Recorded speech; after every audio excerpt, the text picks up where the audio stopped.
ശരിയായില്ലേ അല്ലെ? ശരിയായ പിന്നെ ഇങ്ങനെ പോകൂലേ കുടു കുടു കുടു കുടു കുടു. ആ സംഭവം എന്താ?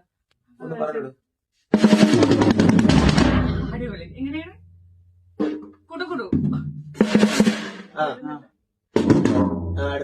ശരിയാവുമെന്ന് തോന്നുന്നില്ല. എന്തായാലും കുറച്ച് കാര്യങ്ങളൊക്കെ പറഞ്ഞു തരാൻ വേണ്ടിയിട്ട് ബ്രോ ഇന്ന് എന്റെ കൂടെ എത്തിയിരിക്കുകയാണ്. പേരൊക്കെ പറഞ്ഞേ. ഒരാളും കൂടെ ഉണ്ട്, ഒരു കുട്ടിയാളും കൂടെ ഉണ്ട്. ഒരു കുട്ടി സിംഗറാണ്. അപ്പുറത്തെത്തിക്കണം. എവിടെ കുട്ടി സിംഗറേ? ഒന്ന് വിളിയേക്കോ. എന്തോ ഓക്കെ. ഒരു സിംഗറും ഡ്രമ്മറും തബലിസ്റ്റും ഇതെല്ലാം ഇവര് തന്നെയാണ്.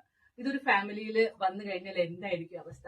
ആ അവസ്ഥയാണ് ഗൈസ് നമ്മള് അറിയാൻ പോകുന്നത്. സോ ക്ലബ് എഫ് 94.3 ട്യൂൺ ചെയ്യണം അല്ലെ? യെസ്. ഒന്നുകൂടെ ജസ്റ്റ് ഒന്ന് ഇൻട്രൊഡ്യൂസ് ചെയ്യൂ. എന്റെ പേര് ആദിശ്, ഞാൻ ഡ്രമ്മറാണ്. ആ, എന്റെ പേര് അക്ഷയ്, ഞാൻ സിംഗറാണ്. അപ്പൊ വിശേഷങ്ങൾ കേൾക്കാം. ഓക്കെ.